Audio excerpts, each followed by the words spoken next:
Billy's Big Adventure. Billy was a walrus. Billy was pink and fluffy and handsome and pink. When Billy was abandoned at the zoo by Billy Ray Cyrus, from whomst he has his name, Billy was sad. He idolized Billy Ray Cyrus. To this day, he kept his mullet and love of country music.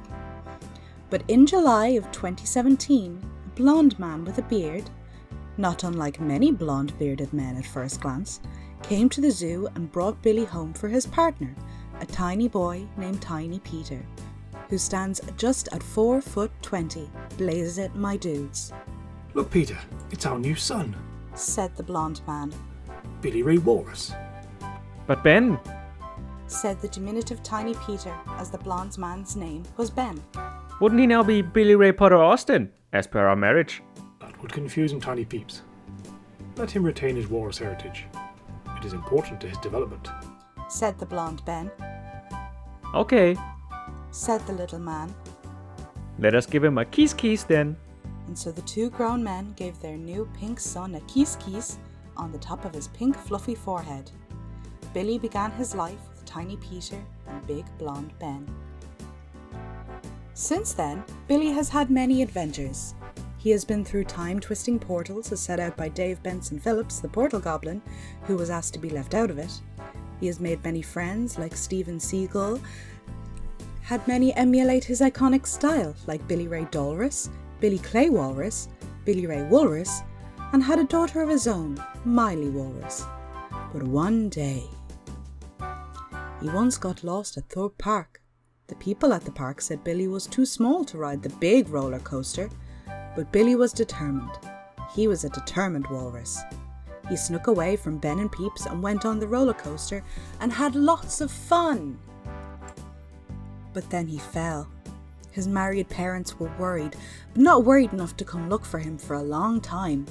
They were too busy having fun with their new son, Burpy Mikey. So Billy had an adventure. His exosuit had been hit. Lying in the dirt and crisp packets, Billy groaned feebly.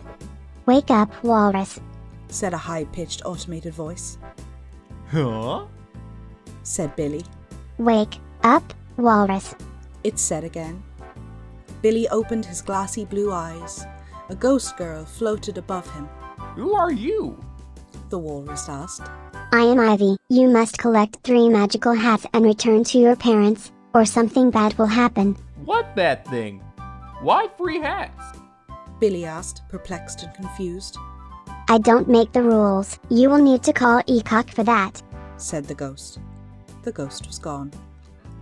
Billy stared at where the ghost had been. He was confused. Why did he need to get hats? What was Ecock? What was the bad thing? Dusting off his flippers, our brave walrus began his adventure. Thorpe Park is in Chertsey. It was very far from Billy's then home of Bristol. Very far indeed. Like a 2-day journey in walrus steps. A 4-day journey in Tiny Peter steps. But only an hour by Ben's fast steps. He knew this because he was very good at math. He was taught by the famous wrestler how to count. But Billy was not yet as fast as his dad. He dreamed of being that fast, but he had to start walking. Billy found the first hat as he walked outside of the park. It was very convenient. It was a beanie that said Vidiots. It was strange, as the Vidiots had never done a beanie hat, so Billy knew it must be magical. From another universe where people told their friends. I need to go home, Billy said to no one. Suddenly, Billy heard some whooping and shouting, and suddenly a big group of gibbons appeared. Author's note: a group of gibbons is called a family of gibbons. The more you know. They were violent, with no tails, and scared the poor walrus. He tried to fight them off, but his flippers were no match for their agility. 3 gibbons, primed to attack Billy, were bunked across the field. Another gibbon went flying. Get pisseroled! Billy looked up and saw a big, tall, beautiful woman wielding a club and smiling. Could it be? Could it really be her? The grey-haired beauty twirled her club and soon the Gibbons were defeated. It was his big sister, Barbara! shouted Billy. Barbara turned around and smiled at Billy. Hello, Billy. Said his grey-haired sister. Barbara Piss was a strong warrior from many dimensions, and it was lucky that Barbara just so happened to be here when Billy needed her. Are you lost? Yes, Barbara, I'm so far from home. I need to collect free magical hats before I can return home. Or something terrible will happen. I don't know why. The ghost said I need to contact ECOG for the rules. Yes, the European Commission of Challenges. The UK will still be in Europe in this timeline. You mean Brexit actually happened in the end? Babs looked gravely to the sky. Yes, Billy. That time is not now. I do not know the number for ECOG of this dimension, but I do know where you can find it. It is the same in every universe. And so Barbara told Billy of Stoke-on-Trent. Stoke-on-Trent is the focal point of the multiverse, the one place in which they all overlap. No matter what dimension you are in, there will always be a Stoke-on-Trent.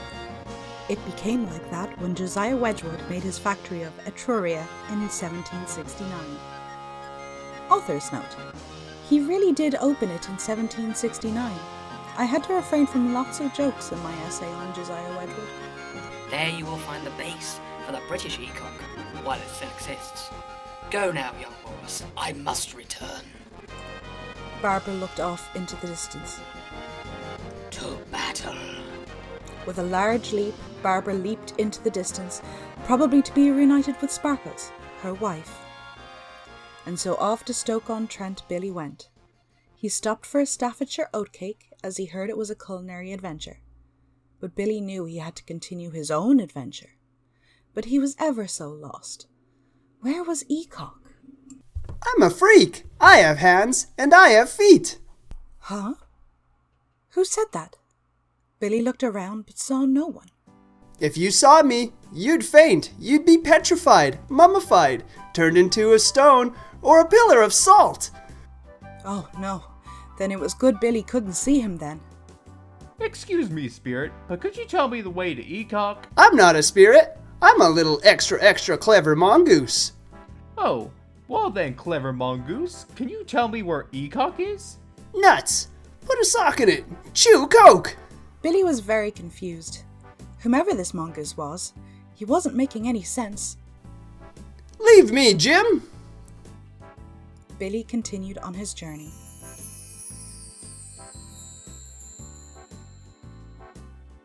After some more waddling, he saw it! ECOG! He rang the intercom with his little flipper. Hello? Is this ECOG? Nothing. Billy tried again. Hello? Is this? He was cut off. Hello? Hello? Who is it? Oh, hi. My name is Billy Ray Walrus, and I... Hello? Yes, hello? Hello? Yes, this is ECOG? Hello? Who are you? I'm Billy Ray Walrus, and I need help. Hello? Ah, Billy, yes. What? I need help. Hello? Hello, Billy? Billy? Yes. What do you want, Billy? I need to find these free magical hats. A ghost named Ivy told me. Ah, you need the help. Yes. With what? With a video game challenge? Not a video game challenge, just a challenge. I have one of the hats already. A challenge? Yes. Ivy? Ivy's a ghost? Yeah. Hello? Ivy? Is it Ivy? Hello? I have one of the hats already. Ah, you need to find the hats. Yes, the three magical hats, yes? Yes, I need to find the other two hats. Yes. Hello? Yes? Hello? Yes!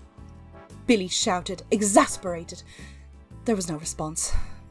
Billy was about to press the buzzer again when a hat popped out from the letterbox. It was a bulbous hat, gold and purple, with a red gem in the centre. Yes? This is hello? This is Magical Hat? Magical Hat for your adventure? Thank you for contacting the Ecock. A good day? Billy stared in wonderment and picked up the hat. It indeed felt magical, like it held the answers to all video game challenges ever created. 2 down, 1 more hat to go. But where to find it? Securing both hats over his mullet, Billy sat and thought. Oh, hello, little walrus. What are you doing here? Asked a kind voice. Billy looked up to see a kind face peering down at him. My name is Ashton. How can I help you? Billy started to cry. I need to get back to my father's. To do that, I need free magical hats. But I've only found 2, and I don't know how to get the last one. Billy blubbered, and snot dribbled down his face. And that's okay. Sometimes you need to cry when you're upset and have lost your fathers. Oh, poor walrus, said Ashton. They sat and thought for a second. Maybe the hats you've collected so far can give you a clue. Billy sniffled and thought to himself. The first hat was a beanie, with Vidiots on it. The second is the Ecock Rules boss hat. I know, Ashton exclaimed. They jumped up and went to the nearest store, passing the local Wicks, to enter a nearby clothing store. A moment later they reappeared, holding a rainbow cap with a propeller atop. Try this one, they said. I have a good feeling about this hat. I bought it online and was on my way to pick it up in store. Billy looked up at them with wide eyes. Are you sure this will work? There's only one way to find out, Ashton replied. Billy put the final hat atop his mullet, and nothing happened. Oh, Gromit, it's all gone wrong! It's the wrong hat! But then suddenly, the propeller on the hat began to spin. The other 2 hats melted to form a t-shirt upon Billy's pink chest, and the propeller began to lift Billy up into the air. It's working! He exclaimed. Thank you so much, Ashton. I hope we can be friends. Thank you for helping me return to my dad's. Ashton looked up at the tiny walrus disappearing into the air, smiling. I'm sure we will be, Billy. Now get home quick. And with that, Billy soared through the British skies in his propeller hat, passing houses and rivers, towns and mountains, until he reached a road that looked familiar. Billy landed softly, but he still couldn't see his dad's. Billy! From the side of the road they came. It was Ben and Peter! Billy was so happy he was stunned. Watch out! Ben shouted. Billy turned to see a car was speeding towards him. Oh no! Suddenly, he was knocked to the ground, held by 4 strong arms as Ben and Peter had run and knocked him out of the way of the moving car. Bruised and winded, the family were reunited and happy. Silly Billy. Said Ben. You don't want to be like Peeps and get hit by a car. Oh, we missed you, Billy. Said Peter. We were so worried. Billy cried happy tears. What's that then? What's that t-shirt you're wearing? It was then Billy looked down at the t-shirt the 2 magical hats had formed. It was a majestic image of Barbara Piss, looking fierce, with the words, "Kiss me, I'm Barbara," emblazed on it. You know, said Ben. that would make some great merch. Come on, Billy. Said Peter. Let's get home to Mikey. Reunited at last, Billy's big adventure came to an end. The magical hats, hats of the past, present and future, brought Billy home to his father's. Many things would change in the time to come, but Billy would never be separated from his father's again. The end?